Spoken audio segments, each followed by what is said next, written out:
Hey guys, Ruminating Reaper here. So as you can see, it's May Day, bank holiday. I'm outside the cinema, and all I can say for this one is gird your loins. Yep, I'm about to head in to see Devil Wears Prada too. Quite looking forward to watching this. I watched the first one just a few days ago, actually for the first time, obviously to prepare for this one. Should be a good fun time at the cinema. Obviously a lot of the original cast are coming back for this one, so I'm hoping it'll deliver on this, long awaited return.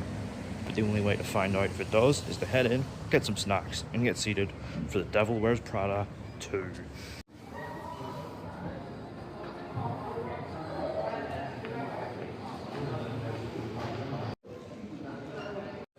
week, can't fucking wait. Get over it.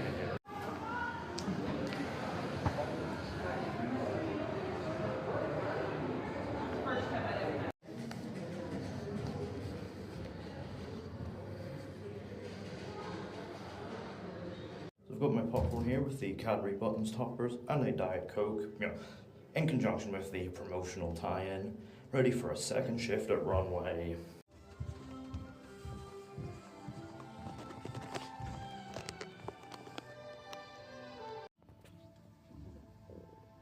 So, The Devil Wears Prada 2. I'm back from seeing it. Much like the first, this is directed by David Frankel and written by Aileen Brosh McKenna. So, obviously, in the 20 years since the first film's release, it has obviously built up quite a bit of a following. And so, obviously, when this sequel was announced, and that it was announced that Meryl Streep, Anne Hathaway, Emily Blunt, and Stanley Tucci would all be reprising their roles, obviously it built up a lot of anticipation from that, with audiences getting reunited with these characters all these years later.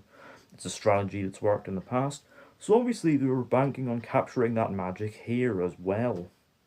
But does the film deliver on the long-awaited reunion of its characters? Let's find out. So the film picks up with Andy Sachs many years after her stint at Runway magazine. She is now an award-winning journalist in New York, until one day at an awards ceremony she finds out via text message that the entire team of the publication she works at, including herself, have been removed from their jobs. But she soon receives an offer to return to Runway as the head of the features department, of which she finds herself reunited with her ruthless former boss, Miranda Priestley, as the pair navigate an ever-changing media landscape, and with a new rival in the form of Miranda's former assistant, Emily Charlton. So obviously with the stature the first film has built up in popular culture, there was a lot riding on this one to deliver on the long-awaited reunion of its characters. And well, I'm happy to report that for the most part, it does. Well, I think I preferred the first by a hair. It is still a solid follow-up though, and just a very enjoyable time at the movies. So obviously the first film's story had a quite relatable simplicity to it. Like, you didn't need to know anything about fashion to connect to Andy and her drive to succeed and achieve her dreams. There's something quite universal about it, even when the first film, leaned into quite absurd plot directions, particularly the whole Harry Potter manuscript thing. But it did it all with a level of camp without losing sight of that relatable emotional core. That is to say, though, that this film's story is a lot more overstuffed in comparison. Like, there's a lot of narrative material here that it tries to juggle, including, yes, Andy's return to Runway and the future of the publication in the ever-changing media landscape. There's also a whole thing of Andy trying to secure a big interview with an elusive client named Sacha Barnes, and there's even a whole thing involving Emily now as a executive at Dior, and in a relationship with Sacha's ex-husband, Benji.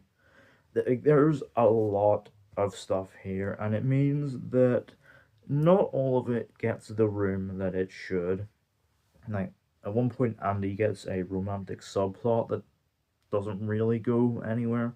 And even for a lot of the first half, Emily is unfortunately kind of left to the sidelines. But when she is given the chance to shine, yes, Emily Blunt is great.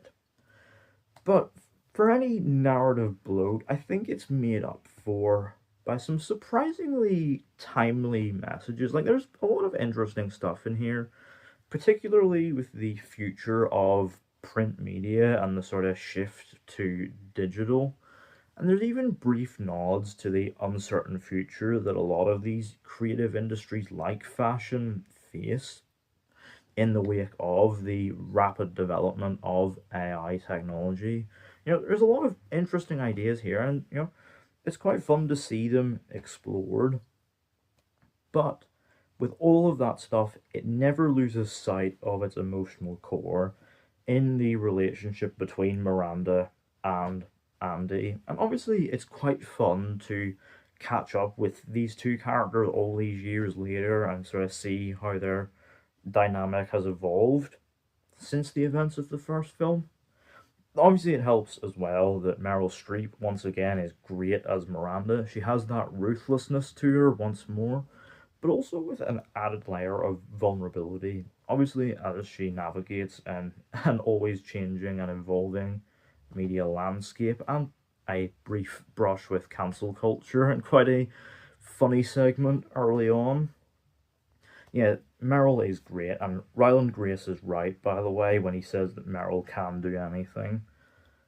And honestly, I quite enjoyed the sort of gentle scenes she shared with her partner Stuart, who's played by Mr. Belfast himself, Kenneth Branagh, who of course is wonderful as ever. Obviously, on the flip side of things, Andy is just as driven as she was in the first film, and here she is driven, obviously, to deliver hard hitting, factual journalism in a world where a lot of that stuff has kind of just been relegated to disposable content that people scroll past. And once again, yes, Anne Hathaway is great. And honestly, her chemistry with Streep, I think, really sells the dynamic between the two characters and just makes it so compelling and enjoyable to watch. And once again, there's the element of comedy too, with plenty of amusing line deliveries, particularly from, once again, Stanley Tucci as Nigel Kipling. Obviously, there's nothing quite as iconic as Gird Your Loins, but has that sort of, quite dry and funny line delivery. And once again, I quite enjoyed the scenes of his friendship with Andy. He's just great and wonderful here once again.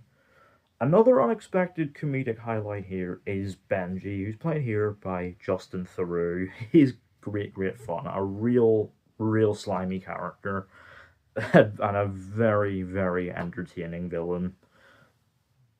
And so, obviously, the film is shot through with a certain level of gloss as well, and has that elegant and extravagant costume design. And once again, the score by Theodore Shapiro brings a certain energy and pace to it all, which really gets to shine in the second half, particularly a whole segment in which Runway goes to Milan. It's great, great fun. Obviously, brings plenty of comedy and compelling drama with a lot of really compelling twists and turns throughout. Very much bringing that element of camp that made the first film so enjoyable to watch. It's just great, great fun to watch. Although, in saying that, in the final stretch of it, I did kind of feel the runtime a bit. This thing is just shy of 2 hours, and it does feel it a bit. Like in the sort of last stretch of the film, I definitely felt it kind of overstaying its welcome a little. But in saying that, the last third, I think, does a good job of giving the characters the closure they so deserve. Whether or not we get a Devil Wears Prada 3, we'll have to wait and see, I guess. But even if we don't, I'm still fairly happy with the closure we got here. Overall, Devil Wears Prada 2, while perhaps lacking a little in the relatable simplicity of the first film, still delivers a solid and very enjoyable follow-up, which reunites its characters in very entertaining fashion with a lot of compelling and timely messages, and of course that element of camp. Out of 10, The Devil Wears Prada 2 gets a 7. So, let me know down in the comments, have you seen The Devil Wears Prada 2? What did you think of it? What did you think of it in comparison to the first film? Do you think it delivered on the reunion of the original characters? And do you think we'll get a third film at some point, or are you happy with leaving it off at this one? Let me know all that down in the comments. Don't forget to hit the thumbs up button if you enjoyed.